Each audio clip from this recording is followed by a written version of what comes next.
Hey, baby. This is Doug Church, the true voice of Elvis. And you're watching the Get Off Our Lawn show with Dave and Dave. Thank you. Thank you very much.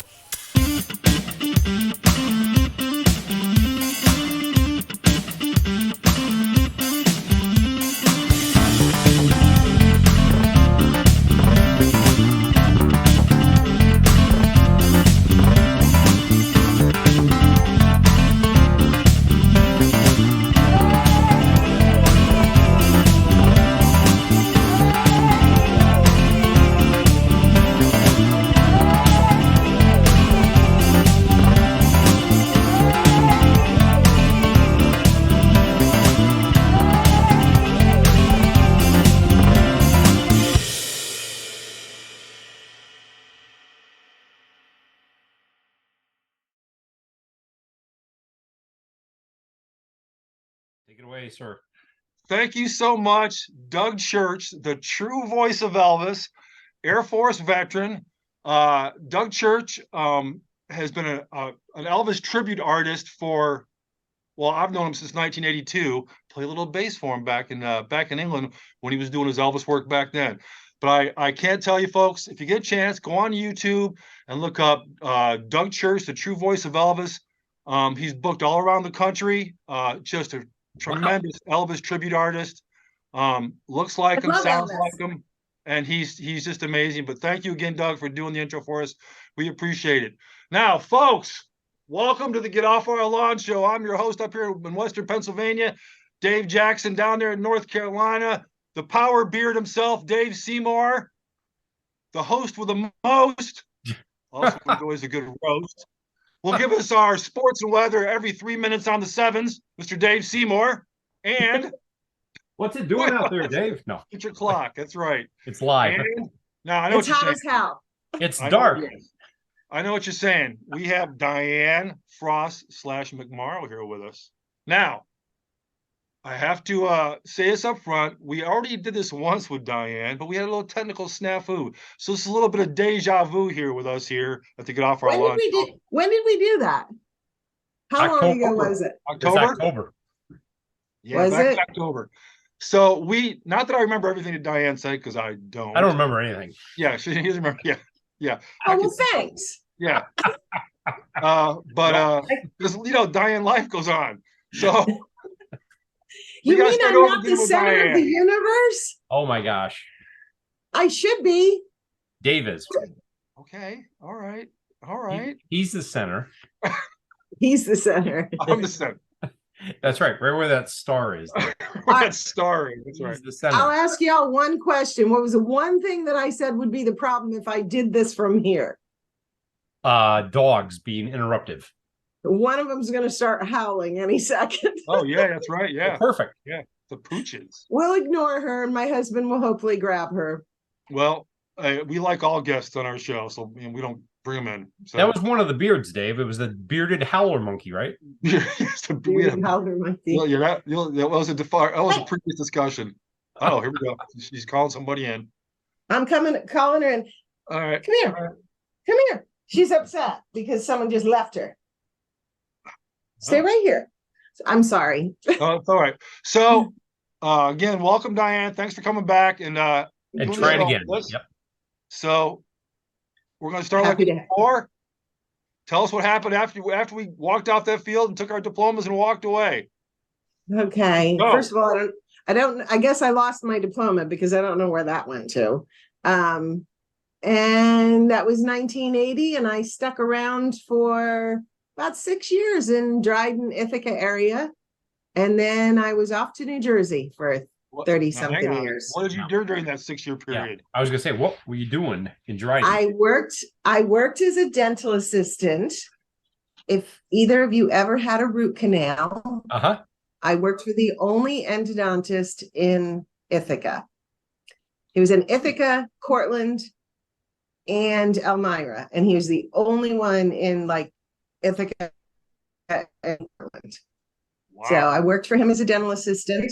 I did some other work for him. And I met my husband. Where? That's what I did for 6 years. He was in the chair, right? Yeah. No, I couldn't it was help but really have weird nice because I think it was his he went to IC, and I think his father made him get a job in his senior year of college. And so he was working at Jamesway, and I actually knew the manager there. So I was working there for Christmas, just some extra hours. Yep. And we met. There she is. And we met there. We met at Jamesway. Wow, there's a blast from the past. Jamesway. I know. And it's weird because when I moved to New Jersey, the route that I took, there was one of the very last Jamesways in one of the strip malls on my way to where I was moving. It was just weird, weird. But yep. So he brought me home when he graduated. Well, a few years later. Wait, no, hang on. He brought you. Oh, hang on. Brought you back to Dryden a few years later. He was from New Jersey. Gotcha, okay. I saw the glaze in his eyes, even though it's shadowed by his hat. Yeah. I was like, I think I lost him. Yeah. He's having a moment. Yeah. So continue. Well, that's it. I moved to New Jersey and we lived there for a very long time. And just recently, about a year and a half ago, we moved to Georgia. So I think the plan was to stay in the South forever, but I'm not so sure. Now, you doing the whole dental thing? No, I stopped doing that when I went to New Jersey. I know I'm hard to keep on task, aren't I? Don't know. No, not at all. No. Yeah. So what did you do in New Jersey for 20 years, right? Yeah. When I moved to New Jersey, in order to be a dental assistant, I had to be licensed. I had to have my X-ray license for taking X-rays. I didn't want to go through that. So I actually went to a temp agency and I got a job with Liberty Mutual Insurance. And it was in customer service. And I just kind of stayed in that field the entire time. But fortunately or unfortunately, my husband traveled a lot. So I only worked part-time. Like, well, Shannon was in school. I had a daughter before I left Ithaca. Oh, there's that part. We forgot. We didn't. But when she was in school, I worked part-time so that I could go to her games and, you know, keep up with her. And then when he started traveling 5 days a week, it was like I was, you know, had to be at a phone call away in case he needed something, had to pack him, had to, you know, get him ready to go. So I just basically stayed very flexible part-time, and I went into insurance premium auditing. Yes. And that's what I do today. Premium auditing. So is that reviewing of policies? No, it's actually, you probably would know me as a workers' comp auditor, but I actually do general liability audits. I do business auto audits. I actually go out to the insured and review their payroll records, their disbursement records, and I look for the exposure that we need to charge their premium. Gotcha. So they love. I was going to say, I want to hear your pitch. Yeah, please open your books and bear. I don't need a pitch. All I need to say is look at 5G of your policy, and I'm coming. Yep, that's all I got to say. Honey, do we have 5G on our policy? I can see it now. I got that. If you have a business and you have workers' comp, you do. You do. Oh man. So I did that for many years. When I came down here, I was just reviewing other people's work. And recently I got an offer that I just couldn't refuse. And I went to Travelers Insurance. Okay. So now I'm back to auditing full time, learning a new territory, doing a lot of work from home, but loving it. I haven't had the opportunity to, you know, do you kind travel of put my with all that into position? it. Do you travel with that position?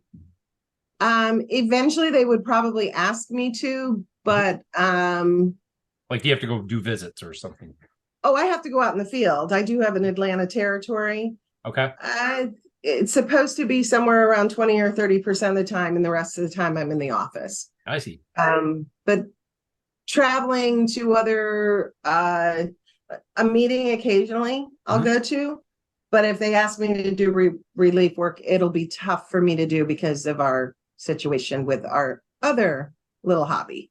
Yes. So the dogs. Yeah. So Tell us about your other little hobby. Or Dave, do you have anything? No, that was exactly where I wanted to lead to. The Okay. dogs. Yeah. Tell us about your other hobby then. Well, we both discovered that we love dogs and we feel incredibly bad for dogs that they can't, ask for help. People can ask for help. I've been in a situation,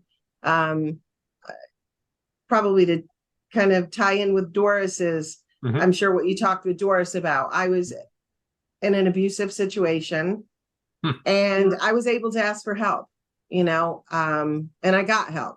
And I thank everyone for everything that they ever did for me. But dogs can't ask for help. They can beg. Yes. So we decided we were going to start volunteering. We did some little things here and there for different outfits, but we ended up volunteering for 11th Hour Rescue in New Jersey pretty hard. They are a pretty big outfit. And we stayed with them until we left. And actually, I was still reviewing applications when I moved down here. We did a lot of fundraising, but we didn't do fostering. We weren't set up for fostering where we lived before. And since we came down here, we actually found a new rescue that we're working with. And today I got some really good news. We're volunteering with Barkville Rescue down here. But 11th Hour in New Jersey, our hearts are still there.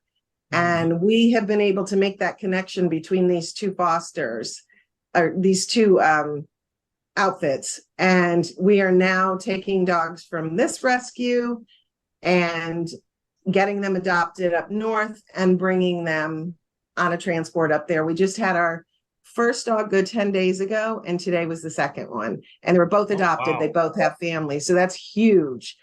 Yeah. Unfortunately, down here, people don't treat dogs the same as we do up north. Well, here's my question, not to interrupt you, but I'm very curious about how, when the pandemic kind of ended, what happened to the pet situation? Because if I'm remembering right, a whole bunch of pets were adopted during the pandemic, and a whole bunch of pets were unadopted at the back end of the pandemic. Yeah, unfortunately, a lot of dogs were adopted, and then people, as they started going back to work, realized they either couldn't or didn't want to deal with their dogs. Yeah. And as a result, we have shelters down here that are begging fosters and rescues to take the dogs because they're being put down on a daily basis. I tell my husband all the time that being down here is like being on the front line. It is horrible. People just don't care about dogs. They don't care. And they don't care enough to get it needs to be that way. They think, I don't know. They don't treat them for heartworm. They tie them up or they don't tie them up. They don't keep them in.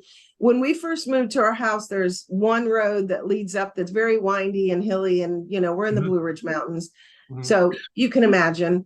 And one night I came home, I said, I'm sorry it took me so long. I said, I had to stop and take these two dogs home. They're always in the darn street. And my husband said, let me guess. And he told me where, and that he described the dogs. And I said, yeah, I've taken them home like 3 or 4 times now. People just don't seem to give a crap. Right. And he said, yeah, I've taken them home too. Wow. So excuse me. We were both doing it at the same time. So I feel like they need us down here. But I feel like we need to make more connections with the North, and we really need to go start working on the politicians and working on the judges to keep these people in jail when they do get arrested for abusing an animal or dog fighting or what have you. The bottom line is, if you're going to be responsible for a pet, dog, cat, whatever, you might as well. It's your child, right? I equate that to having kids. Yep. Yeah, and I feel horrible that we put so many dogs down in this world in the United States. And it's actually I'll tell you another story afterwards, but when it's completely solvable, just get your damn dog fixed. Yeah. Stop the backwoods breeding. And I'm going to say it, the Amish are huge. Really? I didn't know that. Huge. I mean, they breed dogs. They don't like them. They're in filthy situations. And then they go to a flea market and they sell puppies. And then if they don't get sold, they get rid of them, So we need to stop it. We just need to stop it. And I'm not saying like this dog here that was just howling. Yep. I was driving home about 7 weeks ago and I got pretty close to home and there was this dog running directly down the middle of the road in the night. Yep. Trucks just flying by it, not slowing down, no brake lights. And so I pulled over and I screamed and I said, sit. And she sat. Oh, wow. Which tells me she was dumped. Yes. So I called my husband. I said, meet me down on Salem Church Road. And as I was sitting there feeding her from my car and trying to get close to her, people were stopping like, are you okay? And I said, yeah, I'm just trying to save this dog. The comments I got were, well, I threw hot water on her. I don't want her back on my property. No way. Shut up. What? Now, another girl stopped in a pickup truck and said, oh, I thought that dog got killed last week. It's been around for 3 weeks. It's just been running up and down the road, she said. Well, you know what it was doing? It was running up and down the road looking for its owner. Running up and down the road saying, wait, I lost the car. Right. She doesn't realize that she's been dumped. Yeah. And she was in heat. Oh, wow. So every dog that she came across beat the crap out of her. Yeah. So I brought her home and we called Pickens County Animal Rescue because our rescue unfortunately can't take any more dogs. Yep. They had to close their doors. We have 9 dogs right now costing over $1,000 a month because our fosters failed and we ended up putting them in basically daycare 24/7.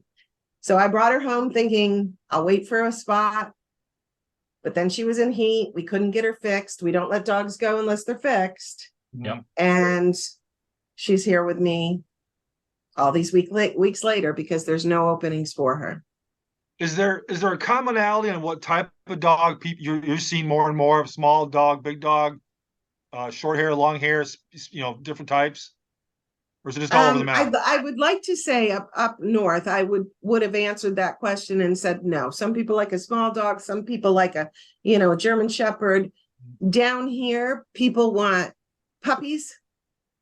And that's a warning to me. If you're a dog lover, you'll take anything. Yeah. You just go and you look and you say, I bonded with this one.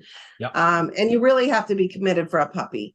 And pit bulls for the wrong reason. Yep. And whatever they can use, whatever dog they can use for bait, something that's meek and mild, that's not going to bite back. Yep. Big down here, huge down here. Wow. Yeah. So, and this little girl, let me tell you, she's a husky mix. I'm so in love with her, but I can't keep her. I have 4 dogs already because every time we fostered, we have failed. Yep. Because nobody's adopting. So rather than keeping them on the books for the Barkville Rescue, we're like, we may as well adopt them and start paying the vet bills. Wow. And I've been very fortunate. I have a really weird group of dogs. I have a 100-pound pit bull. I have a 3-legged Catahoula mix, who's my senior dog. That's just the sweetest little gentleman. Doesn't require anything but to be taken out a couple times a day. And then I have 2 females. One is she looks to be like not a boxer, a bulldog. She's a low rider, a little chunky. And then I have Luna, who came to us weighing 27 pounds. Mush came to us at 47 pounds and he's 100. Yeah. And somehow they all get along. somehow we introduced him very slowly. Yep. But we will do the thing where I'll walk down the driveway with one dog, and we have a very long driveway. He'll come down with another dog and we'll pass each other. Yep. And we'll do that for a couple of weeks. We'll give him a few seconds to play. I didn't even have the last dog. I didn't even hardly have to do that. She got out one day because she opens gates, and they all got along great. This one, they don't like.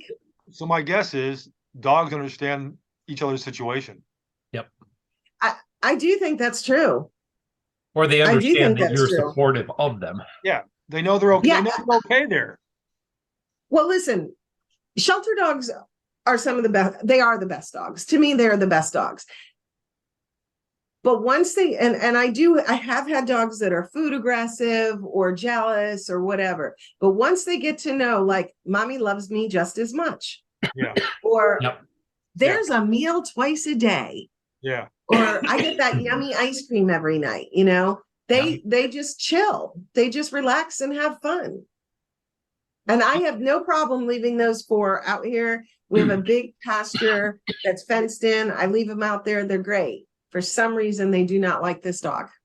And I Hold Paul on, Dave is right. like, he's like, keep it going. So we were talking about your pets, right? And you've got like 4 dogs now.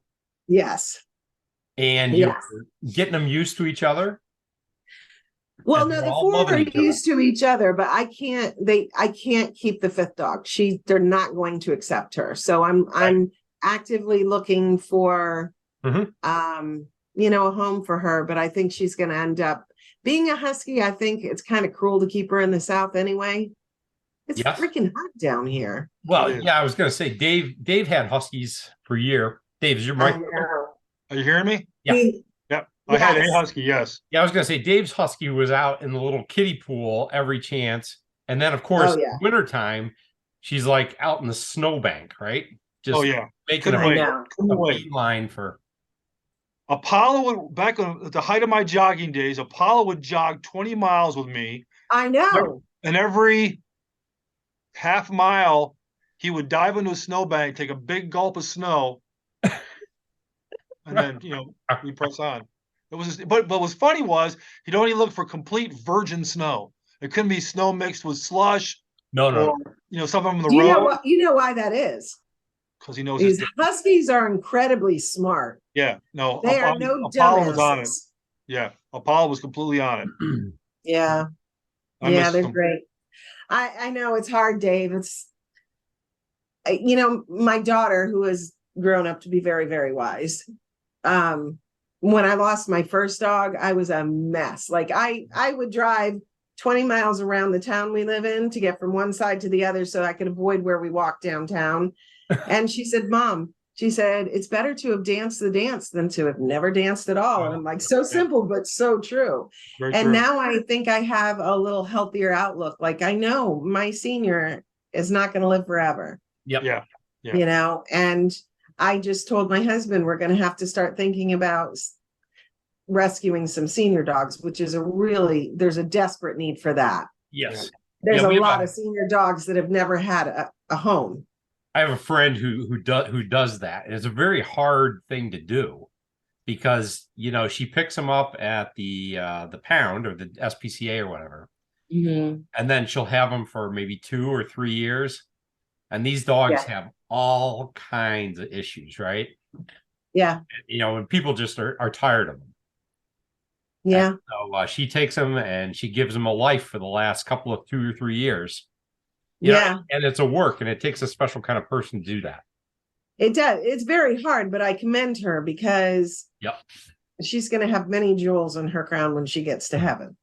Yeah. Exactly. I like that. Yeah. Yeah. What's your daughter do? What's your daughter do? So my daughter is an HR. She works in the HR field, human resources, but she also is in the Army National Guard. Oh, nice. So she just recently got back from the Horn of Africa. Unfortunately, she came back injured, so she came back about a month early. And she is right now down at Fort Benning. getting some physical therapy and hopefully not having surgery. What's her MOS? I remember. I know you told us. I just totally forgot. What was her MOS? She's human resources. She's with an. You're gonna ask me her unit, and I'm sorry. No, that's so okay. No, I was just curious what career field she was in the military. Because some people are one thing in civilian life, but they're like, a missileer in the military. Right. They're a tank commander. And I should know this because when I sent her packages, it's the 69th. She's with an infantry group, but she's in HR, and she joined at 34. Yes. Oh, wow. 34 years of age. She came to me. She had come back from Alaska from a bad relationship, and she came back with a husky that looks just like this one. Had to pay for that plane ticket to get her home. And she just said, I'm going to need some help. And I said, with what? And she said, well, with Denali, I got a part-time job. And Denali was her dog. And I said, okay, but why would I need to watch the dog? She goes, well, I'm going to be going away once a month. Yeah. Now I received a number from right over my head. And I go, okay. So just once a month? I said, how much money could you possibly make? And she said, well, it's not really just a weekend thing. I also have to go 2 weeks a year. And I said, what are you talking about? It was Mother's Day. Oh, nice. And she told me, and I started crying. Yeah, I was going to say, I remember a conversation with you that you were not very excited about this whole prospect. I wasn't. And I think, listen, there is a feeling that a parent gets when they have a child in the military. Yeah. It is a very split feeling. Yeah. It's I'm so incredibly proud of you. Yeah. But why the hell are you doing this to me?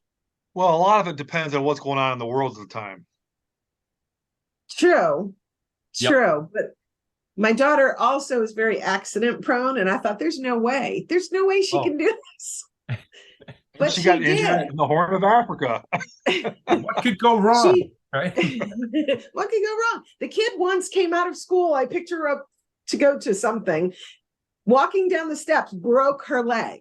Just walked. Hi, mommy. Hi. Boom. Leg broken. Plans canceled. But she joined. I supported her. I bawled my eyes through the graduation for basic. What was her ultimate reason for doing this? Just a life change, just to get out, just to prove herself? What was the reason?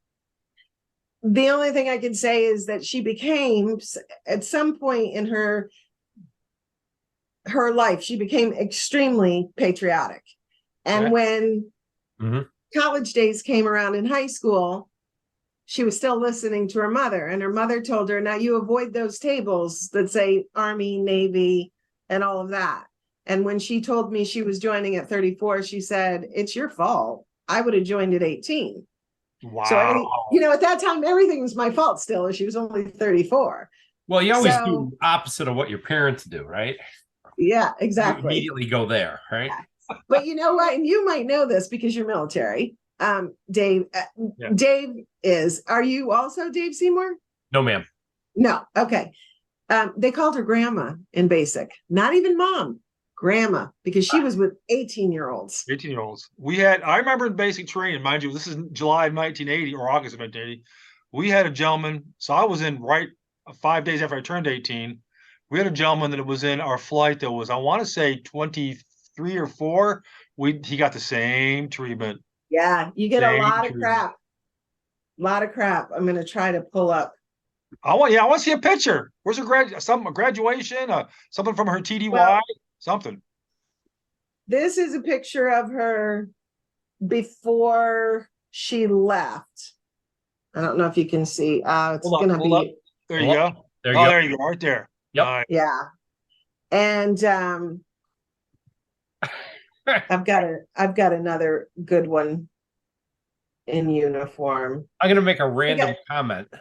What? Have your dogs been anywhere near your phone? Did you see that? Did you see that? Yeah, you can see it. That's yes. great. That's great. I was going to say. You get to a point where it's like, yeah, it's not worth replacing. They had some fun. No. I was just curious, Yeah. I'll find one while we're talking, but so yeah, that's what she's been doing. Nice. She just re-enlisted a couple of years ago for 6 more years. I don't know if she's going to make it to 20 because when you start at 34, it's tough. That's why she's back, because when you go on a deployment, what do? You work and you work out. Yeah. Yep. And her working out caused her to re-injure her shoulder. And she was in extreme pain. And as you know, you don't go to medical because something bad's going to happen, and they sent her home because she couldn't function. Yep. So she's dealing with that whole re-entry and feels bad because she left her unit, that kind of stuff that I don't understand fully. A lot of folks don't understand when you're active duty or reserve or guard, you can't deploy. You cannot deploy if you're under any doctor care, whether it's psychological, medical, right down to if you have a wisdom tooth, you're taken off deployment status. Oh, yeah. If you are under any type of medical supervision, head or body, you are not deployable.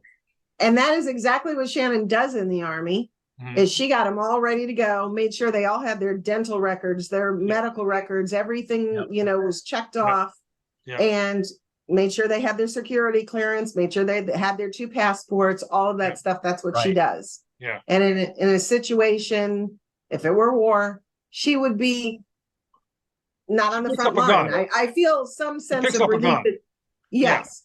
Yeah. Yep. She is a very good marksman, though. That was my next question. That's right. She called me when she was in basic training. You know how emotional it is. And girls are emotional. I don't care if you're a soldier or not. The first time she called, I wasn't home. And she left me that long recorded message that they tell you to read. I can't talk. I have to leave a message. And at the end of it, I could tell she was so disappointed that I wasn't home. And I heard a little break in her voice. Yeah. And the next time she called, I was home. Stood by that phone. You stood right by that phone. I tried to. It was hard. But then she called and she said, "Oh, we shot guns today. I had so much fun. I really enjoy it. It's so much fun." And then, a couple of weeks later, I missed a call again, but she left me a message and she was much better this time. She goes, "Mom, we shot off grenades. If you thought I like to shoot a gun," she said, "I really love blowing shit up." Yeah. I said, it's interesting. It's different with Army because they do a lot more than us Air Force guys did. They go into the grenades and the mortars and all that kind of stuff. But there's a certain progression of basic training that you start doing stuff that you're like, okay, this obstacle course is pretty cool. Okay, this M16 is pretty cool. It just starts going and going. Everything starts becoming really, really, really, really cool all the way to graduation day. And so you gotta get past that first 2 weeks. Oh yeah, that's tough. But it was nice because being older, you got a little more wisdom. Even at 34, you got a little more than an 18-year-old. You had a lot of life experience still. Yeah, so you're able to go to those obstacle courses and start organizing people. Like, okay, listen, this is what we're going to do. Yeah, right. You see things differently. She probably had a little bit of natural leader in her already. She does. She's definitely a sergeant. I mean, she's pretty bossy now.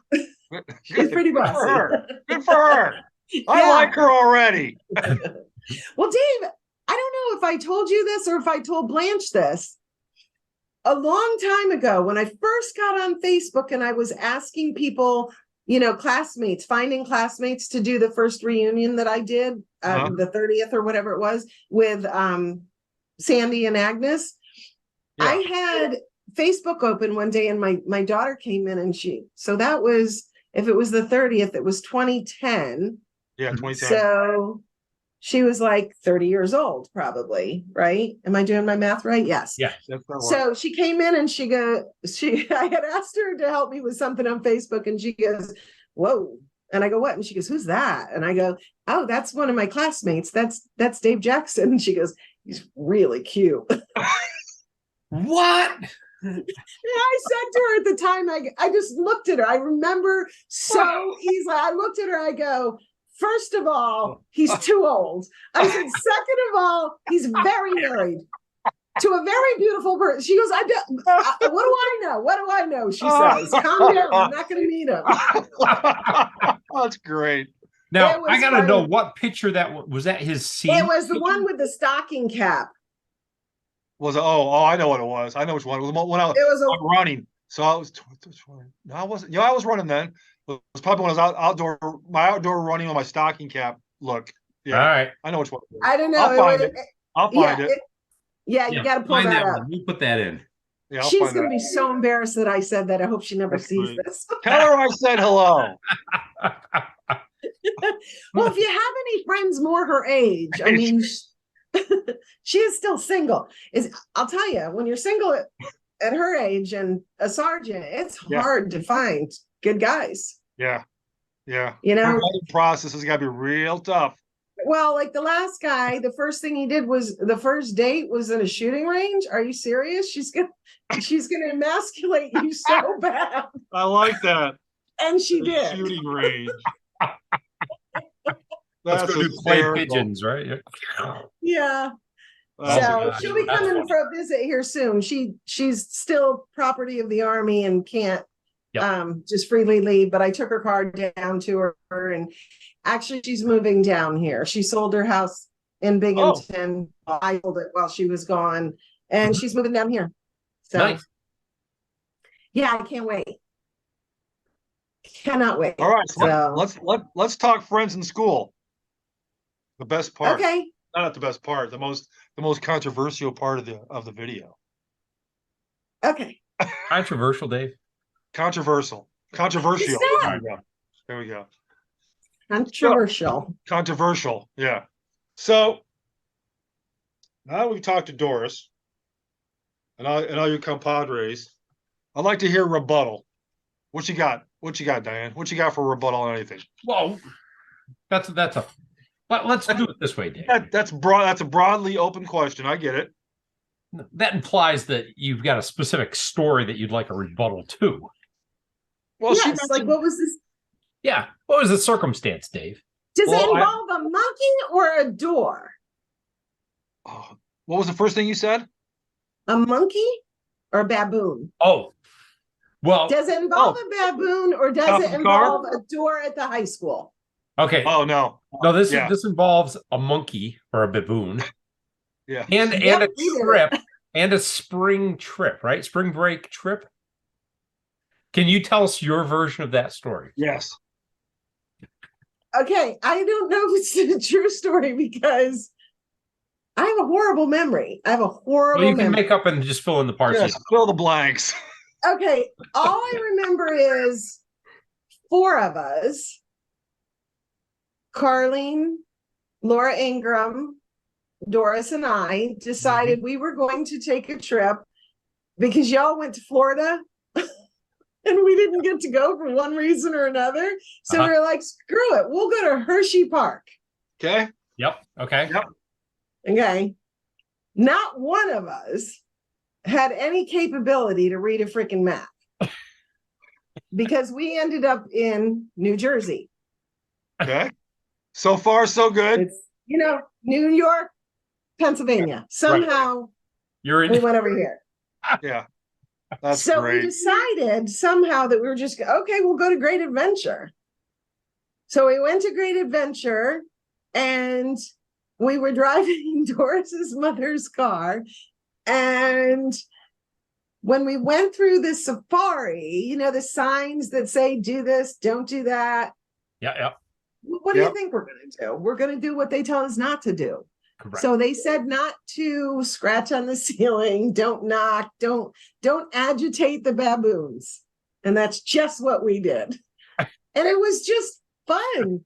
They were up on the top, like she says it was just fun. They were tormenting the baboons. We may have had a cocktail before we got in there. It was only 5 miles an hour. We weren't drinking and driving, really. Maybe Doris didn't. I don't know. I don't remember. So we went through, and like I said, they got up there, but then they left. No harm, no foul. And we went through the rest of the drive-through safari, and we got to the parking lot. And I think a few of us wanted to get out and have a cigarette. And we got up, started laughing so hard. And Doris got out, and the look on her face was, my mom is gonna kill me. Because the baboons didn't actually tap, they shredded. Her mother had a vinyl roof, and they literally shredded it. Listen, we drove that car. I don't even know what hotel we were staying at. We have pictures of it. It was not a nice place. But when we left, I remember falling asleep in the back seat, and Doris was quite upset we're going to be home. We're going to be home on time, and you're all going to apologize, and we're going to pay for this car. So we're driving from New Jersey, and now I know New Jersey like the back of my hand. Somehow I fell asleep looking at this wall. And when I woke up, I was looking at this wall. And somehow we ended up going past Yonkers, trying to get our way back to like Route 80, ended up downtown Newark, where Doris actually had an uncle. I do think he had a large fur coat on. The plot thickens. And it was in spring. This is all I remember. And I don't think we ever paid for the car. That's a great tagline for the show. The large fur coat. I love that. Large fur coat. Yeah. Who's that guy and I may have imagined that. Maybe it was someone I saw, but I'll have to ask Doris that, because I just remember a big fur coat. Do you remember what kind of car you guys were in? Blue one. Was it blue? A Chevy Nova, according to Doris. It was a Nova, really? No. Doris. Yeah. Really? Is her mother still mad at us? Yes. We'll do a video with her later. That's right. Okay. We'll do a snippet with Doris's mom. Yeah. Oh my God, we had the best trip. It was. I imagine it was only a couple of nights, but we squeezed a lot in there. Had a great time at Doris's expense, unfortunately. But she didn't tell you about the door at school.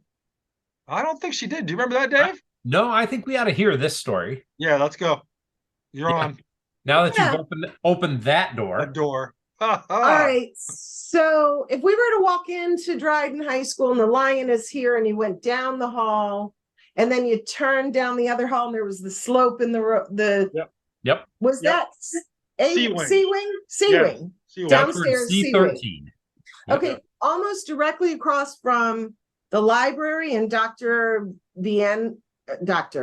Vianney. Yep. His class. Yes. There was a bathroom. Yep. Girls' bathroom. Yep. And there was a washing area with a mirror, and then there was a door that went into the toilets. Oh, yeah. Yeah. Okay. I came down that hallway, and there were a couple girls, and I don't remember who they were, complaining because they couldn't get in and they had to pee. And the door had a slat on the bottom of it about this big, and it was broken. And they needed someone to climb through to unlock the door because someone had accidentally locked it. So I did it. And I got suspended because the door was locked for a reason. And one of those girls kicked in that door in the slats. But I got caught climbing through and unlocking the door and opening the door. And there was whatever teacher that caught me. Or I don't think I got caught red-handed. I think I got ratted out. And they wanted to go in there for whatever reason. And sure enough, she admitted to me not too long ago that was none other than Doris. Wow. That kicked in the door. The slats. That's great. My parents had property up on Sheldon Road. Our driveway went like this.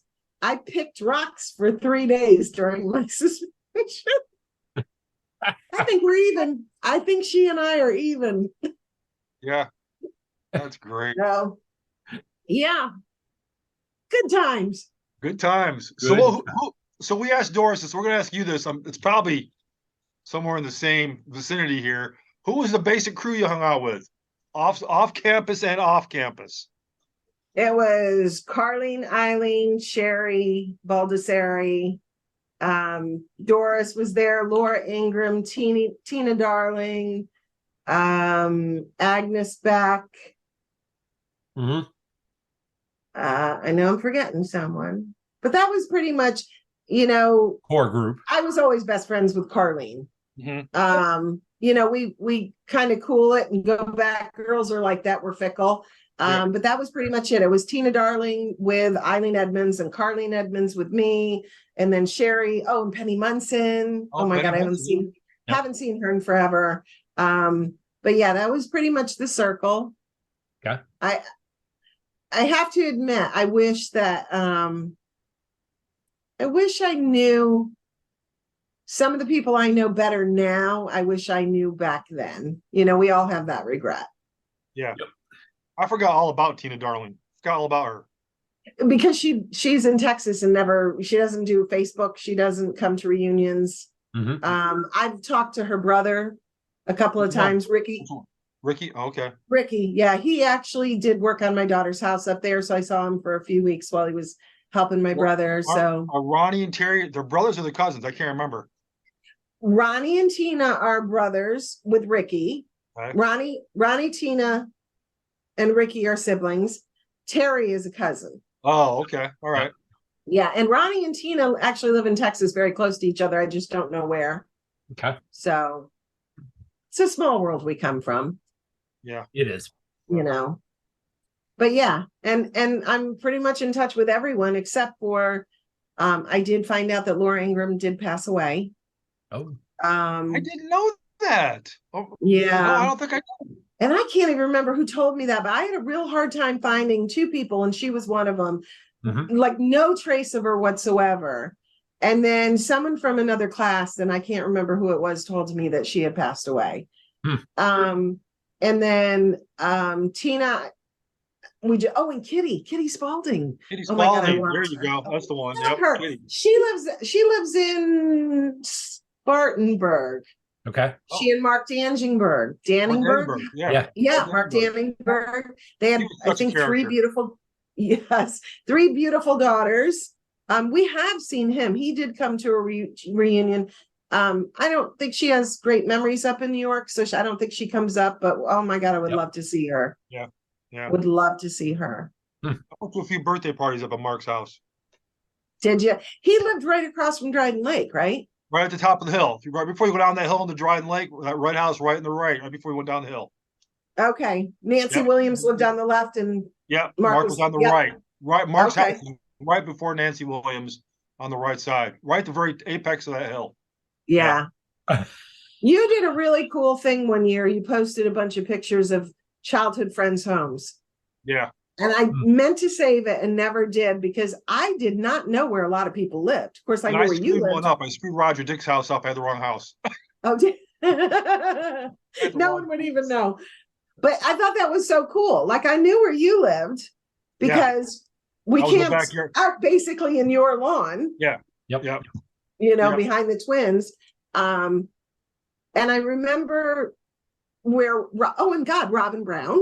Yep. She's one of our friends. But I remember where she lived because I used to visit Sue Nickem up on, I'm not going to remember the name of the road, Yellow Barn Road. Yeah. They all lived somewhere up there, didn't they? The Irish Settlement, Ferguson, and Yellow Barn. Yeah. Yeah. One of those colors. Yeah. Something like that. But yeah. And I'm still very close to, everyone pretty much. I mean, Sherri Baldessarre is now Sherri Baldessarre Bader. Mm-hmm. She lives in Southeast Florida, down by Fort Lauderdale. I just saw her, I want to say it was October. She came to Blue Ridge, Georgia, which I live just a little bit south of. Mm-hmm. And I got to spend a couple of days with her. I saw Carleen yesterday. Aww. We had a great time. So yeah, I'm in a unique place because I can pretty much be in Tennessee, North Carolina, and South Carolina and Alabama all within an hour. Yes. Yeah. Or around about that. South Carolina, You're a good hub. You're a hub. Yeah, I'm a good hub. Yeah. Unfortunately, I'm way in the mountains, you know. Wow. It's good for the dogs. Yeah. Yep. You know, we needed to have some property way off the road, so we're way off the road. So So- what teachers back in high school really influenced you? You thought were you just thought were just the coolest people ever, or? Okay. Mr. Claflin. Howard Clapham. Absolutely loved him. And I completely enjoyed when I found him on Facebook several years ago and was really sad when he passed away. Yeah. He was just always a very calming influence on me, listened to me, didn't judge me, you know, recognized that first period was a rough period to make on time. And he knew who I rode to school with, and he knew the chances that I was going to get there on time were slim to none. And he was okay. He never reported me. Never. Wow. I rode with either Michael Brotherton or Jamie Brotherton. Those I grew up with them. Yeah. I mean, I played football in my underwear with them. And neither one of them really liked to get to school on time. So And Jamie's So- gone. Right? I'm- Jamie's gone. yeah, he's gone. I don't know if you can see it. Oh, what you got? Show what?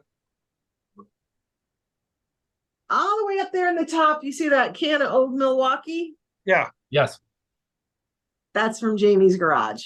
Oh. When that's- we that's went nice. to his celebration of life, I said, "Is that Jamie's beer to one of his kids?" And they said, "Yeah." I said, "I'm taking one."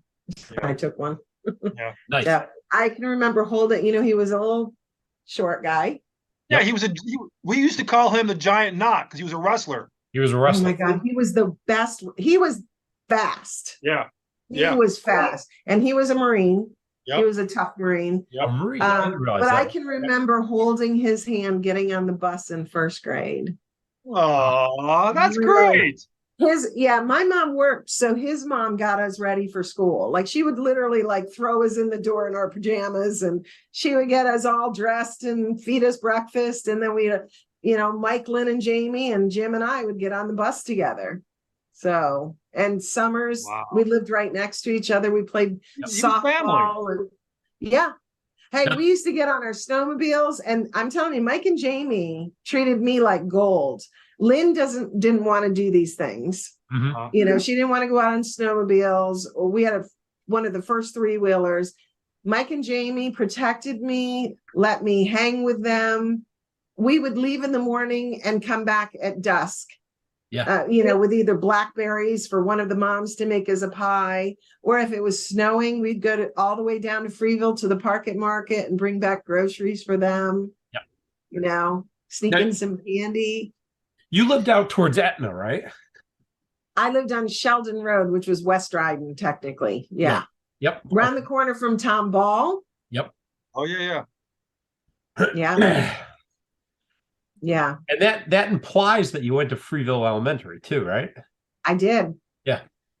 And Oh, you know who I don't remember and must have gone to Freeville with is Phil Bache. Like, why the hell don't I remember him when he was a kid? Why don't you remember Dave?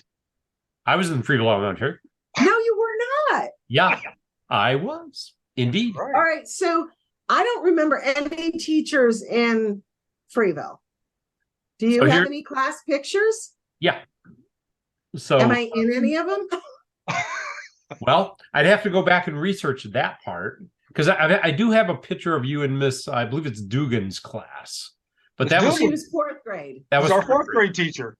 Right. Diane and I were in the same Loved class her. together. so. Okay, so you asked me which teachers influenced me. It was definitely Miss Dugan, Mrs. Riggs. I just remembered. I think I had her for 5th grade. That's been a mystery. Who did I have for 5th grade? It was Mrs. Riggs.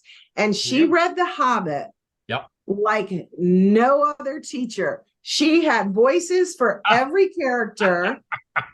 Wow. And she did not mess them up. I'm telling you, you felt like you were in a cave with them. Wow. Yeah, she was awesome. And I cried so bad because she retired. Uh-huh. Not retired. She moved away. because she was a young lady. She moved to Alaska, I think. And my mother came to get me on the last day of 5th grade. And I had this tissue flower that she had made me. And we were going camping up to the Thousand Islands. So we get into like the old Chrysler with the double doors, suicide doors. Yeah. And I'm in the back seat, no seatbelt. You know how it is. And I'm just crying. And my mother's like, you'll have a good teacher next year. Just be thankful that, you matter, blah, blah, blah, blah. And someone rolled the damn window down and that flower went out. That was it. I cried the rest of the way, wailing my. You were a mess. You were a mess. Total mess. I loved her dearly. Well, Mrs. Dugan, remember we had the baby shower for Mrs. Dugan? I remember her being pregnant. We gave her a baby shower. We had a baby shower in the classroom. We sure did. Oh my God. What did we give her? Did we give her? Yeah, we did. We somehow we got her out of the room, and then we scrambled as kids. We decorated the whole place in, baby things and papers and, just decorated the whole room. And we had a big basket for her on her desk. And then somebody walked her back in. And we did this like in 15 minutes. It was like real quick. I mean, of course. She probably got called to the office or something, right? Yeah, it must have been the PTA. That's what it was. No, Dave, you're right. She got called. I remember that. She got called to the speaker to come down to the office. Then, yes, we had it worked out. There you go. I do. I remember this vaguely now that you say it. But I do remember she was pregnant like the whole class, the whole year. It felt like. Yep. But that's the first year I met Carleen and Eileen. Oh. 4th grade. Do you remember Karen Welser? God, I remember the name. I don't have a face for it. Okay. I'll get back to you on that. All right. So you'd asked about teachers in Freeville, right? Kindergarten was Miss Berry. Oh my God, yes. Then 1st grade was it was Teeter. Mrs. Teeter. That I don't remember. Then 2nd grade was Mrs. Trevitz. 3rd grade was Mrs. Wilson. And the counterpart to Mrs. Wilson was Mrs. Purdue, I believe. It was a cute little blonde teacher. And Phil Bache had her, and I was jealous at the time. And but there were only 6 classes, so there were 2 teachers per class, per grade. Now I don't remember who the other 1st and the other 2nd grade teacher was, but Miss Berry kindergarten was half day. Miss Berry had a morning session and an afternoon session, I believe. And I don't think I went the whole year kindergarten because I went in Auburn. I was born in Auburn.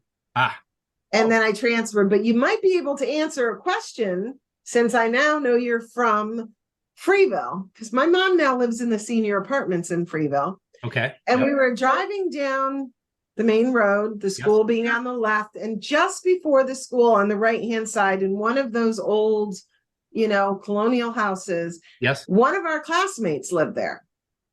Well, Kim Vose lived in one of those houses. Wasn't Kim. And because I had the paper route, but I didn't go up past the school.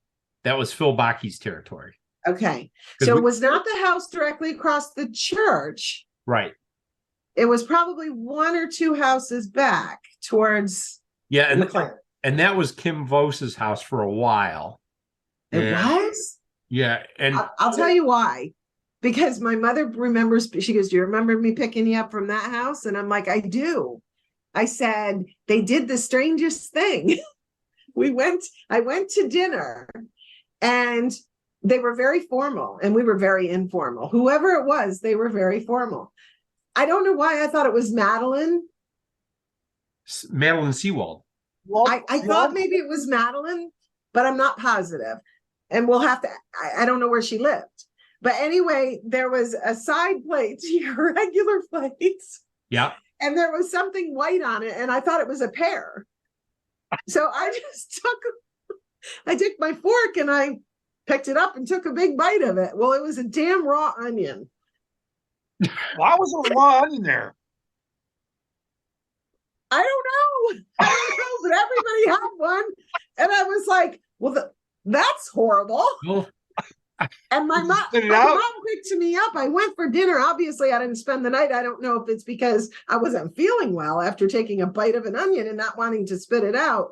But I remember getting in the car and saying, just get me home. I have to brush my teeth. But why were you there? Why were you there to begin with? I went for dinner. She invited me over for dinner is all I can think of. Unless Madeline. maybe my mom got out of work late and I needed to go somewhere. Hang on now. I have questions.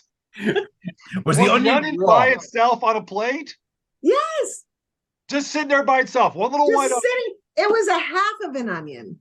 It was a white onion cut in half. And I literally thought it was a pear. And then when I went to put my fork into it, I realized it's not very tender. And this family, so I just kind of went. And this family was eating formal dinner. Yeah, it was kind of formal for me. I wasn't used to more than, like, here's your plate, go sit down, Okay, they're sitting around a table. Everybody's got an onion. Yeah. And I don't even remember what we were eating. It could have been spaghetti. I don't know. And everybody's got an onion. And everybody's got an onion. And I took a bite, and I'm telling you, I was a trooper. I did not act like I did not like it at all. I just went, So I didn't spit it in my napkin, nothing. I was a good girl. So the only other person I know that lived right in that area, but it was on the same side as the school, was Dane Ayers. I would not have gone to a boy's house for dinner. I don't know. Yeah. It's possible. No, it's possible. No, Dana was on the same side as the school. So if you were opposite the side of the school, that was somebody. Yeah, no, it was definitely across the street because I remember that story. And then my mom asked me the last time I was up, and I was like, oh, wow, you do. So it was that house, Mom. We had never talked about it before. So your mom doesn't remember the name of the folks either? No, unfortunately, my mom is, her memory is going. My mother was in the same She doesn't know it, but it is. Yeah. So my mom's fighting to forget. That's what I like to say. Yeah, it's a sad time for sure. It is. For sure. So I think I found the picture. Yeah. Is that it? Stocking cap? That's the stocking cap, but I don't think that's the picture. I don't know. I'd date that. It was your profile for a very long time. If you look baok in your profile pictures, it'll be there. I did. That's the stocking cap picture I found. Oh, well, then that's it. That's it. So yeah, I can see. Yeah, because you look like you're 30 there. It's a handsome young man right there. That's right. You guys are still handsome, of course. And the last teacher I want to mention that I loved, Mr. Ventura. Yes. Really? Yep. Wow. He told me that I could be a writer, and I thought, wow, nobody's ever told me that I could do anything.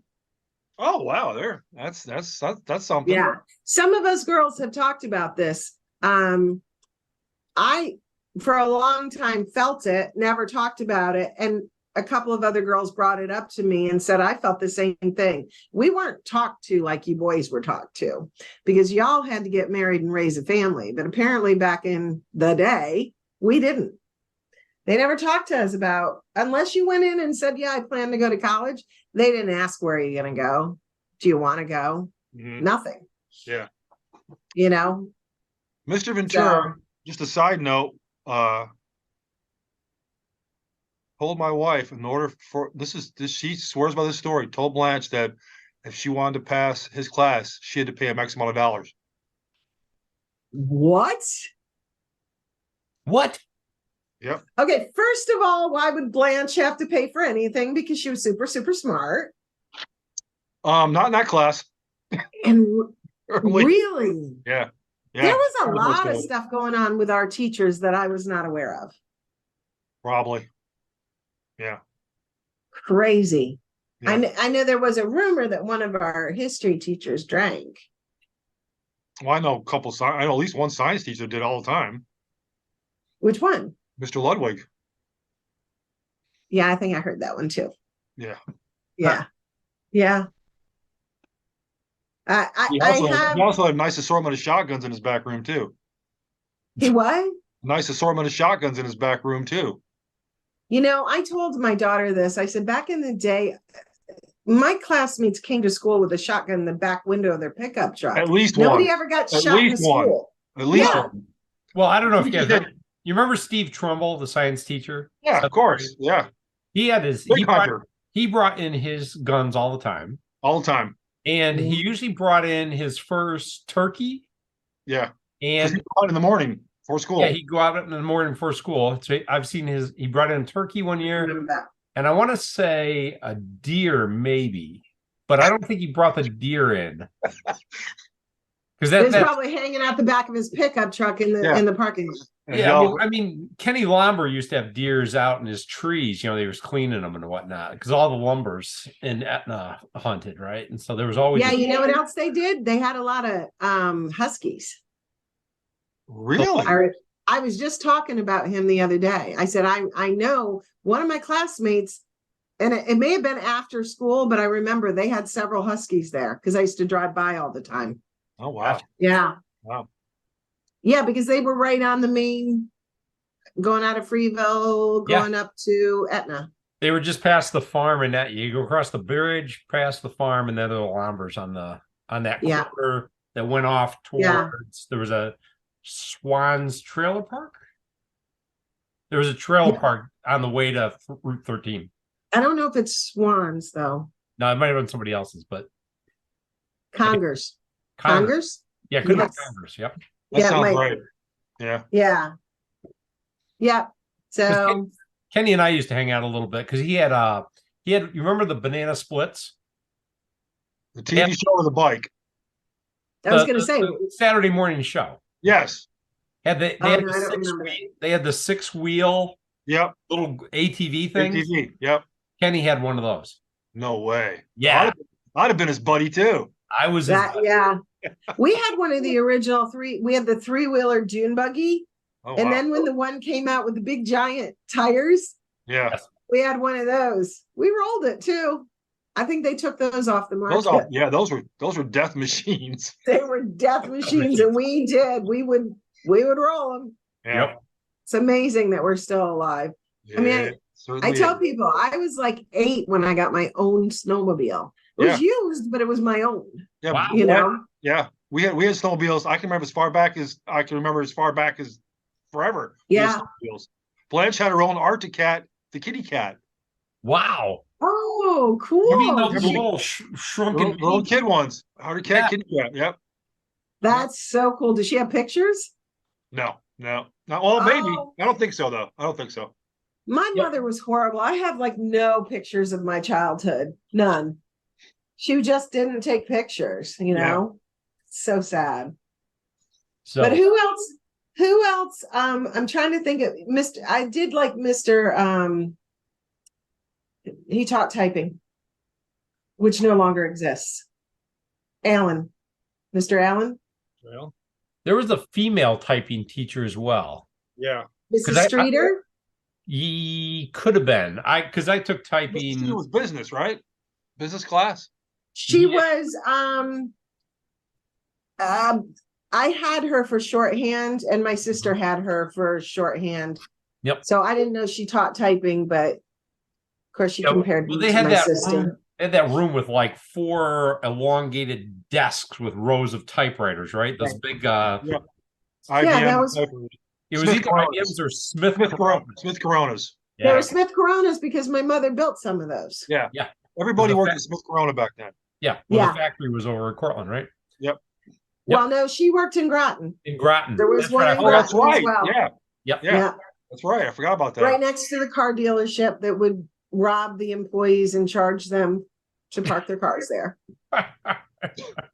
Indeed. Breaking news. Late, you got to park your car. You can park here, but we're going to charge you, What the shit? Yeah. There's a lot. We had the best upbringing in childhood. I think none of these kids are ever going to see what we had ever again. I agree. I totally agree. A lot of smarmy shit went on, with these businesses, whatnot, teachers. Yeah. But a lot of good went on too. Yeah. No. I'm happy that I was brought up where I was brought up and had the life that I had. Yep. Wasn't perfect, certainly, but I do have one regret. I wish I kept my daughter up there and raised her in Dryden. In that area, Dryden area. Yeah. Yeah, that and the taxes would kill you in New Jersey, but yeah, it was hard because she went from, this smallish area, and the first school she went to was public school number something. And I got her out of there pretty quick, and then it was just a big school. I mean, she graduated with so many kids. She would never even begin to have a memory like we had with multiple people, Yeah. So Indeed. Totally different vibe back then. Yep. Totally. So how are your lovely wives? Mine's Still okay. lovely. Yep. They're lovely. Yeah.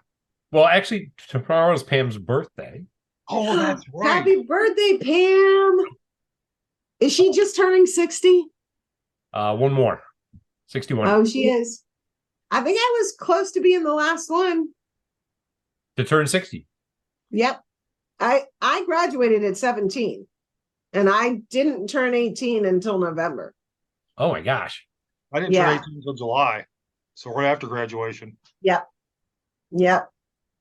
You're a youngin'. I turned 19 that October. Name's the old man. I had like a year on everybody because I got held back from a horrific story in kindergarten. Oh no. I was just gonna ask what happened, but I don't know if we want to ask. What happened?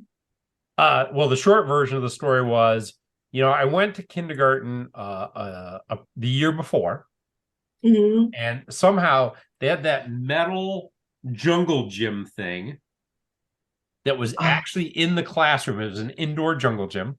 It was kind of dome shaped, and I fell off it and like cracked my head, right? And my mother and Miss Berry said, "We think he should wait a year." Wait a minute. Is he telling a story? Because of a possible head injury. Yeah, it was a head injury. And that was the start of me losing my wallet. No. Losing your wallet? I'm not following. But you know what could have done it?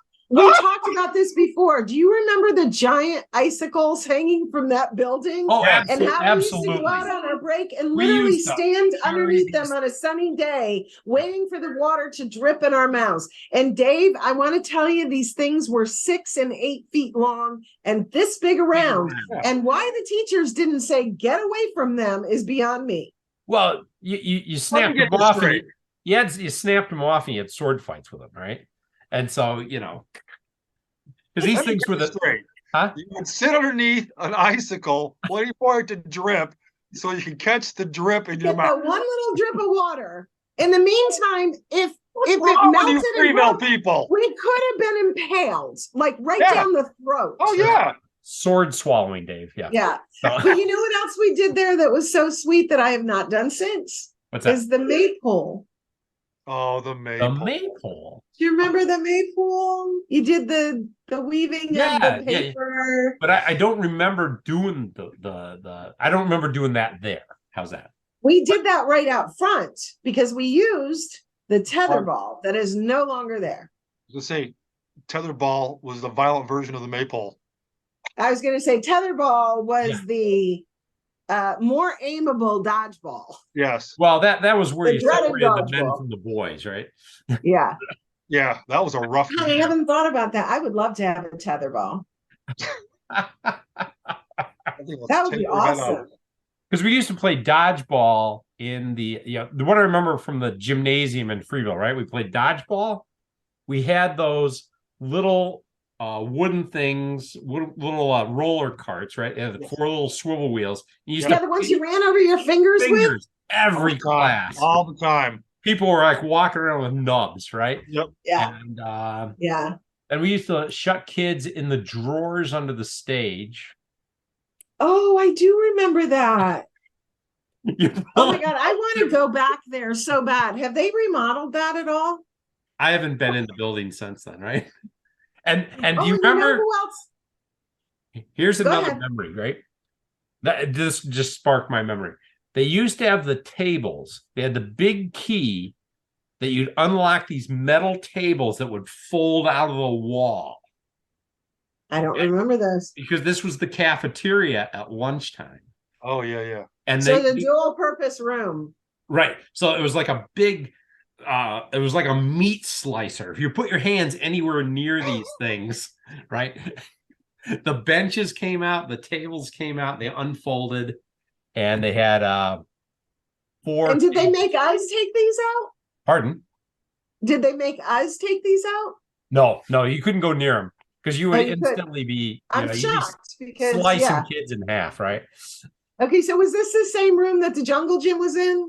No. The jungle gym was in the classroom in kindergarten. Oh, that's great. How did we have a jungle gym in the room? It was when you're trying to get little 5-year-olds to focus. Well, I think they used it as a filter for who was ready for kindergarten. That's what. Oh, and you didn't quite pass that one, did you? No, I didn't. It was the acts of athletic prowess, right, or physical activity, right? So anyway.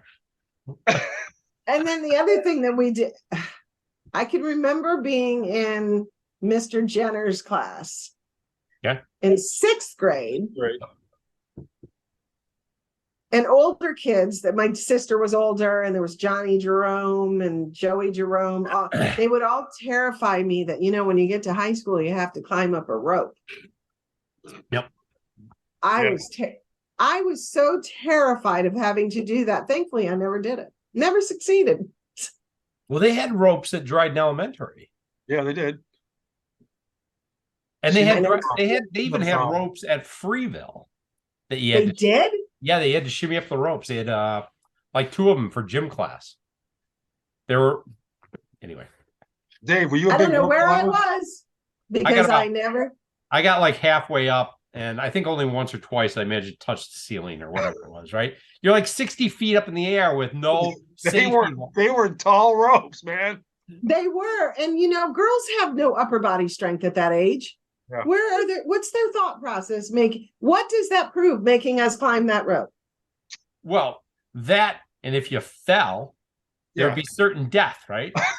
Yes. Sure. It was acts of they'd have those real thin mats. Yeah, the mats that were toilet paper thin, right? Oh no, you got a bunch of 5-year-olds down there spotting you. They're gonna catch you. Yeah. We'll catch you. They can't catch a softball, so they're gonna catch you though. And you know what we did with the little carts? Do you remember the giant ball? Yes, it was like a 4-foot softball kind of thing. That was the greatest thing ever. Yeah. It's the only reason I like to see the carts come, so we could get on them and kick that ball. That was a lot of fun. You kind of played soccer with that big ball. Was it scooter soccer? Yeah, it was scooter soccer. Was it scooter soccer? I think so. I think the idea was to ride your scooter and kick the ball into the other guy's goal. I think that was a thing. I just liked kicking it. Diane was just kicking the ball around. Yeah. Yeah. Well, you could take somebody out with that thing, right? I didn't have a whole lot of knowledge of what the goal was. I just liked shiny things. It was pink. Hey, I succeeded and I graduated. That's all I need to know. Yeah. You did fine. Did you ever go to summer school there? Do you remember that? No, never. Never They used to have what they called summer play school. Oh, I did that in Dryden. Yeah, so you could hang out. You did? Oh, yeah, big time. I couldn't wait to go to that. You could hang out most of the day. My mother worked. I mentioned this. And if they ever thought I was going to summer school, I'm sure she nipped that in the bud. Oh, wow. She wouldn't have been able to get me there. Yeah. Yeah. That would have been a hardship for her. Yeah. She worked from 7 to 3:30. Yeah, it was probably too long of a haul on bike. We used to ride our bikes to summer school. Because they had activities all day long and, games and all that kind of stuff and active crafts.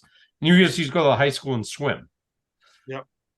Mr. Parsons ran the one at elementary school. Yeah. I always thought that pool was just unfair. Yeah. Why again? Why? Because of Freeville kids? What am I missing here? because in high school, the last thing we wanted to do as girls, especially with curly hair, is take a freaking gym class that was swim in the middle of the day and then give us 7 minutes to get our hair done again. Right. And you had to wear those little swimsuit things that were school issue, right? I think we talked about this with somebody. Yes, we did. Very thin red. Yep. I mean, we were purple and white. What the hell's up with the red? Well, actually, they were color coded. So I guess if you were chunky, you got a red bathing suit. And it was the thinnest material. Oh my God. I mean, it was horrible. Yeah. And I can remember Coach Foote. Yep. I would just tell him, I cannot swim this week. And towards the end of the year, he said, I think you need to go see a doctor because it's not possible for you to have your time of the month as often as you do. Because I refused. I kept telling my mother, you better go tell him I'm not swimming. He called you out on it. He called me out on it, but I did pass. So he passed me. He was another great guy. I did like him. I think Doris was avoiding swim class as well. Doris had the same type of story, same exact scenario, same scenario. Did she admit how she ended it one year? Oh, I don't think she did that conclusionary thing. She just said, I love this. She said she didn't go to any classes. I'm pretty sure it was her and Kitty Spaulding that put an end to swim one year. Whoa. Breaking news. Okay. All right, so let's hear this story. Do you remember one year that the swimming pool was shut down and they had to clean it? No. And it took until I think the end of the season, so we didn't have to take it anymore. I know it was Kitty, but I'm pretty sure that Doris was involved in some way. But they threw a chewed up Tootsie Roll into the pool. Are you sure that confusing that with a movie? That sounds like What movie? Caddyshack. Caddyshack, yeah. Bill Murray. That's right. That wasn't. No, I'm not. I'm not even Bill Murray kidding. down there. I think I found the problem. Yeah. First of all, why would it take a year to clean a pool? No, it didn't take a year. It was done like in, I don't know, March or April. Oh, okay. And then we were out. Maybe it was May and we were done in, I don't know. So you're saying, Diane, that one of the compadres. I do want to first preface this by I probably did drink a little bit in high school, so my memory may not be exact, but I know it was Kitty. I'm not positive it was Doris. So you're saying Kitty Spaulding threw a confectionery into the pool that resembled. 1 second. Hello? Are we calling Kitty Spaulding? Yeah. Yes, go ahead. I'm still on. We have to call each other to let the dogs out. So he was calling me to let the dogs out upstairs. Oh, so it was like Kitty Sounds Spaulding. like a train. But anyway. Yes. I was hoping you had Doris as phone a friend. Yes. No. No, but we could call her and ask her that because Kitty won't. I don't have Kitty's phone number. Yeah, let's try this. See if you can. Do you want me to Doris's call her? number? You get Doris's number? Let's try this out. Oh, that's great. Let me see. We've never had a phone a friend on the show. Make sure you let her know that you're on the podcast to give her the whole spiel. Why do I have to do it? Might not have been her. It could have been Eileen. Well, I know, but she might not want to be on the podcast, so make sure you let her know. Yeah. A little legal disclaimer there. And it is 9:30 on a Sunday night. Who's calling me at this hour?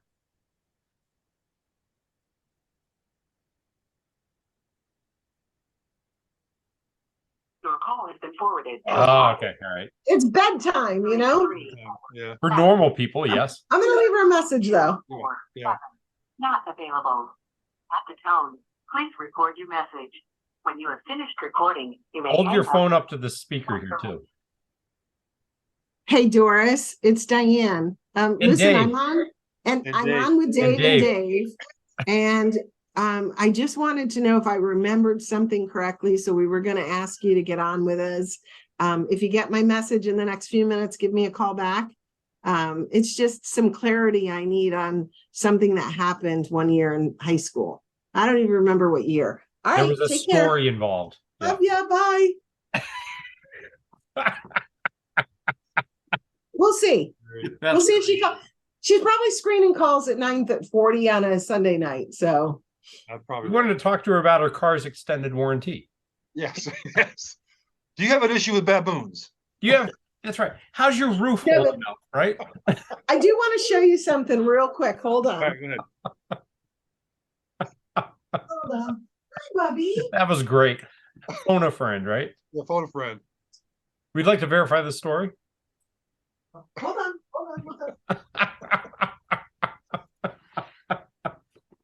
Don't forget, Dave, we got to ask her the question that we need to ask. Yes.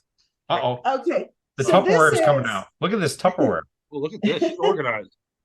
This is a hobby of mine. It's something that I've started for like a gallery wall. May end up going right here. When I got together with some of my friends, school, not school, you know, my daughter and I have these 5x5 canvases. This one actually happens to be painted by Bambi Edmonds. Oh, nice.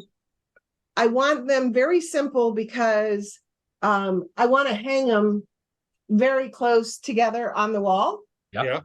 You know, like this. Okay. And visually, it looks like one big painting when you're done. Oh, Right. okay. All right. So it's kind of a cool little thing, but that's a family member. One of them happens to be, this is from my friend Carleen, it says, forever friends, we have traveled many roads that were fun. Aww. So that was one she painted. That was New Jersey, right? That was the road. That was the road. It's just a road. You might recognize this greenhouse. That's Mrs. Edmonds' house, Carleen Darling's Yes, house. this is Mrs. Edmonds' house. And this actually, we got her outside about a year before she passed. Uh-huh. And she painted this. She said, I want to paint something red, white, and blue. And we said, knock yourself out. And she just painted these X's. I mean, 85 years old, and she's out there with us wild girls. And red, white, and blue. Remember who that is. This is another story. That's a But neat idea. this one is done by Doris. Oh, look what we got here. Oh, that's it. That is great. That is great. It's a baboon ripping the vinyl off the Nova. All right, Dave, that's the title of this show. There you go. That's it. That's great. What's that? Ripping Baboons and ripping Blue Novas. the vinyl off the Nova. Yeah. Baboons and Novas. It's And Baboons this Blue one- Nova. This one is Dryden Elementary School, the brick. Yeah. Okay. And Carleen and I, one time, were over there riding our brand new bikes. My mother did not want to bring mine over to Dryden because she felt like we would just ride off and get into trouble. But I begged her and she brought it over. And we went over and there was a softball game happening. And they picked up the boys in the bus and they went to drive by and we were like, look at us on our boot or on our bikes were so pretty. And we crashed into each other Oh, no. Nobody lost a toe, though, right? like dorks. And now my bike, my whole front end is broken. The wheel was bent completely in half. And I had to carry it home to Pat Edmonds' house just to put it in the garage and hide it from my mother and act like she was never going to ask me to bring it home again. Right. But she did. So yeah, that was just a little fun little painting day that we had in Pat Edmonds' back lawn. But That's I said, awesome. just paint a memory, That's you know? awesome. Nice. Yeah. And it would be nice if I ever get together with y'all and your wives, we can do it. And I'll have one of your memories on my wall. Do it. I'm in it. I'm there. You're there. What did you do that on? What's the product that's done on? What is it? I like to paint. It's acrylic paint. And these are just 5x5 canvases that you buy at Oh, okay. All right. yeah. Any That arts was and my crafts joint. At the heart. yeah, that's actually a paw print of my first dog, Oh, very Kodiak. So I've done some with my, family on both sides, some with my friends from New Jersey, and I was really happy when we all ended up at that picnic table out back at Pat Edmonds doing that one day. And Doris stopped by, and I was hoping more people would stop by, but we'll do it again. We'll definitely do it again. Carleen and I are going to go to a concert at the end of the month. Maybe we'll do it that. Who are you going to see? Yeah. Three Dog Night. Oh, shut up. No, yeah. She and I actually went to Tags last year. We both flew up just for the concert, got to see our family, and left like 2 days later, and went to see Grand Funk Railroad. Yep. Nice. It was supposed to be the Grassroots and the Guess Who, but the Grassroots couldn't get through COVID in Canada. Mm-hmm. So, but it was a great concert. It's a great place to see concerts outside. Where was the venue? It was Tags in Elmira. Ah, okay. Yep. I don't think I'm familiar. Really? You've never been there? I don't think so. No. Oh my God. If you can go to a concert there, go. I've seen Toby Keith there. Mm-hmm. It was just a bar, like way out in the boonies, it felt like, but it was kind of in town. And they got popular and they started having bands, and they built a stage out back, and then they put a cover over it. And now they bring in Toby Keith, and Very cool. Yeah. Nice. It's fun to do that. I love music, so it's fun to listen to the old music with someone that gets it. Yeah. Understand. Yep. So as we wind down on this last meeting, the third meeting, we typically try to ask our guests about one piece of wisdom they would give to themselves when they were 18, now that you've had a lifetime of experience. Well, I already said it. And I wish that I had taken the opportunity to get to know more people in my class that I found to be so incredibly cool since I started going to the reunions from our class and other classes. I don't think I ever stood and talked to Blanche and had a conversation. I don't think that, believe it or not, I thought Wayne Dunham was just so incredibly smart, and he intimidated me. And now it's like, I realize he's not that smart. And I'm kidding. I'm totally kidding. She's kidding. She's kidding. I'm kidding. He doesn't know how to make bacon, but he's a good guy. He eats it soggy. Nobody eats bacon soggy. No. Right? Gotta be crispy. But no, I mean, that's crazy talk. Yeah. These people knew me way back when, and I have no memories with them, and I should have memories with them. Yeah. Yeah. There was plenty of time to have memories with more people.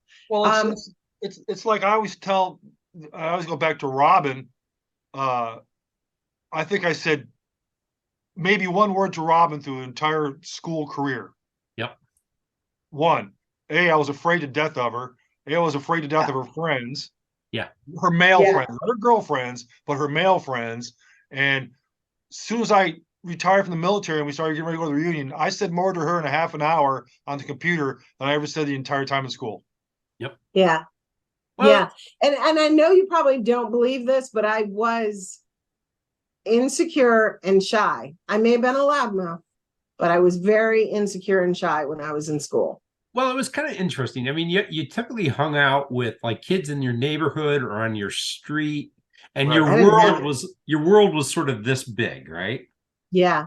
And then, you went to the big house and you made some new friends, but your world was still only this big now, right?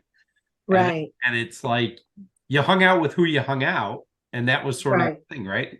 It wasn't necessarily on purpose or not on purpose, but it was like, it's who you got along with. Yeah. Yeah. I mean, I have a couple of people that I speak with that, other people that I speak with that say they had terrible experiences in school. And I would hate to think that I was ever cruel or mean directly, but I do feel like I was indirectly responsible for part of that unhappiness, and that just crushes me. Yeah. And I guess it's twofold too. My advice to me would be, get to know more people because I think it would have built up my confidence. And also not to worry about other people. It's not going to make a difference in your life. Yeah, that's good. That's It's good. twofold. So That's good. Still don't have, still we had a great childhood. No, Yes. we did. I completely concur. We did. Well, it was a great community. I mean, between Freeville, Dryden, Etna, that whole school system, right? Yeah. Mm-hmm. Oh, yeah. And then merging with McLean was like, woo, fresh meat. This was great. Fresh. Then we got Penny Munson. It was so awesome. Hey, I dated Penny Munson for a full day in 6th grade. A day. Wow, that's a record. Yep, full day. Did you break up with her before you left for the day or the next morning? We held hands an entire set. We were in the old gym, and the seats in the old gym, in the elementary school.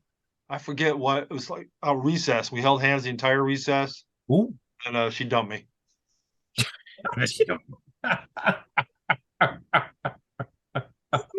So who was your first crush or your first girlfriend? I can tell you exactly everything. Ready?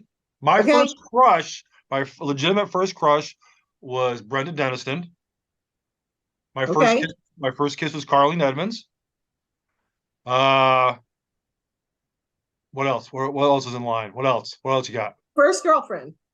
How serious did you have? Carleen. Yep. What grade was that? 5th, 4th, 3rd, somewhere in that ballpark. Yeah. It was elementary school. Yeah. Yeah. As soon as you guys got as soon as that group, as soon as those two girls got into high school, the world's changed. Everything changed as soon as they went up on the hill. Yeah, you're just the neighbor now. Yeah, I'm just the neighbor now. I'm not the kid we used to play with every day across the yard. Yeah, things has changed. Yeah. You guys came into the picture. The Randy Pawelkos of the world came in the picture. The Ronnie Darlings of the world came in the picture. The Cliff Dutchers, all those guys. We didn't even need those boys because we were just such a girl pack. Well, it seems like every time I went over to visit those guys, either Kim Vose was there, you were there. It's too much competition. Yeah, it was like Brenda Murray. Go back to my house. Yeah, how can I forget Brenda Murray? She's such a beautiful person. Yep. Yeah, the house was always full, and her mother was always walking around. You damn kids, but she loved us. Yeah. Yes. Well, she was my second mom. Yeah. Yeah. She was an amazing, amazing person, and she did just what she wanted to do. She put up with a lot of stuff between all 4 of those kids. Oh yeah. Oh yeah. Yep. And she knew everything. We could not get anything past her. We would say, "Good night, Mom. We're going to bed." We'd go upstairs and she'd be right there when we'd open the door when we were coming back out. Yeah. No, you're not. Yeah. We're just going to go rollerblading or roller skating. No, you're not. See, that's the big difference between the Dave era and the Diane era. See, I used to go over there on Saturday night and we used to go watch Chiller Theater up in the bedroom. And Miss Evans didn't care. We used to camp out. We used to camp out in the lawn in cardboard boxes. And she didn't care. She didn't care. Spend the hot night in my house. We'd be all night on cots and sleeping bags. She didn't care. No. Nope, not one bit. Because she trusted them. Because she trusted us. Yeah. Wow. And guys came along. Dave, who was it? Who's your first girlfriend or crush? My first crush? Yeah. You know, it's funny because when we were talking about Freeville, right? I had a crush on this young lady called Marcy. She lived, you know where Dingler's grocery store was in Etna, right? Right at the bridge? Yes. Across the road from that, there was a set of apartments in what is now, I think, the Mill Apartments. And Marcy lived in there. So anyway, I had this crush on Marcy, wicked bad crush. So we hung out for a little while in 3rd grade of all things, right?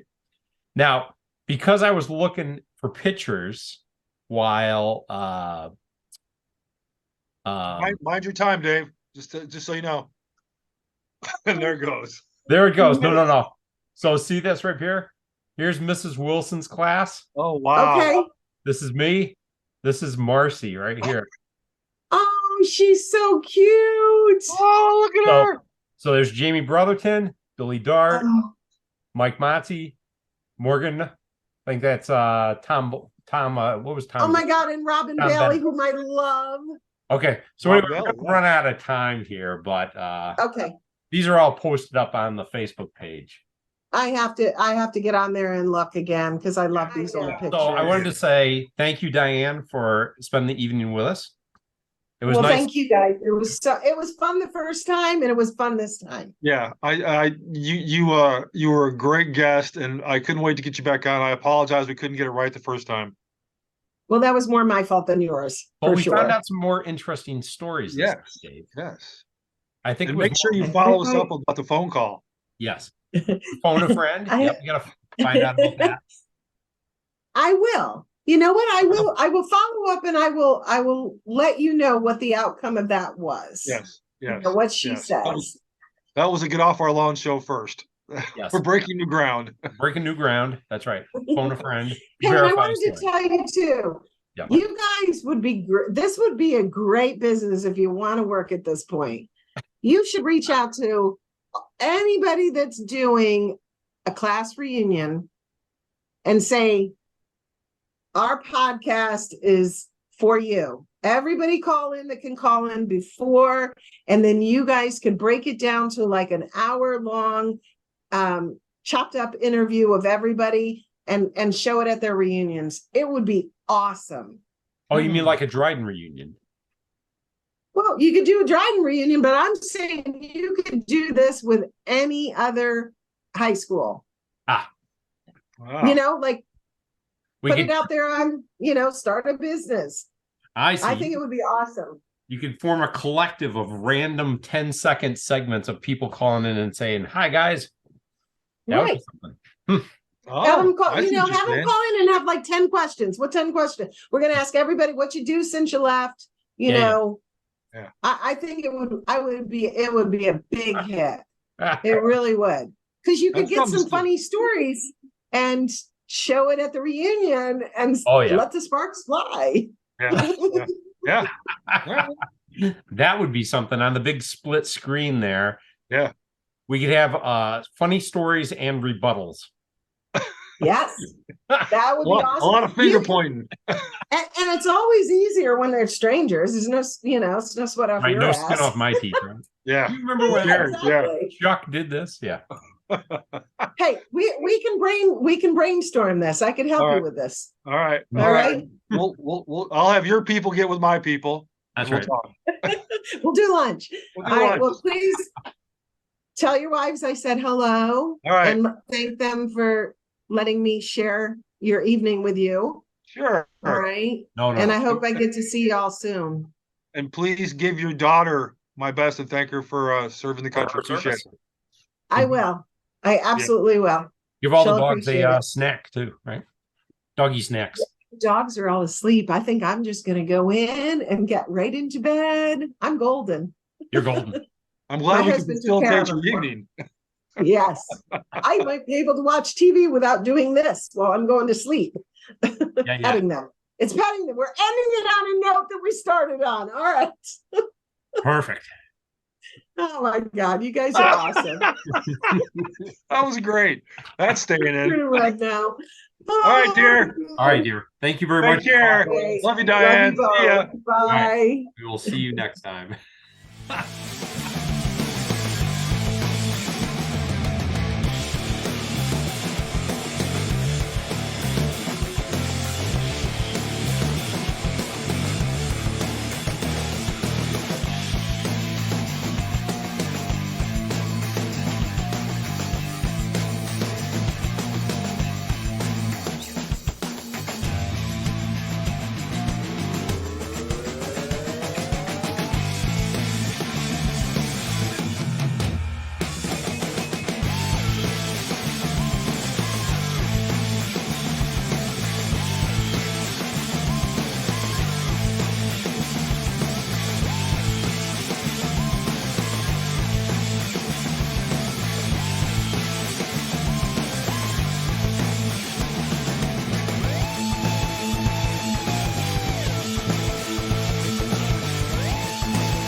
Hello. Diane. I gotta stop this from blowing on me. Sorry about that, guys. I'm all ready for bed. If I had a nickel. But this is what we've heard so far. I need this to stop blowing on me, and I'm ready for bed. That's what we've heard so far in this podcast. So we're off to we're off to a great start. I'm liking it already. Okay. You're so funny. I think I can take these off. You got to turn the video on first before you do all that. Something says stop. I'm sorry, what? I'm ready for bed. I gotta take these off. Yeah. What's going on? My husband's gonna walk in here any second and go, "What the hell is going on?" And we're gonna say, "Ask your wife." Ask your wife. I'm earning my mortgage payment right now.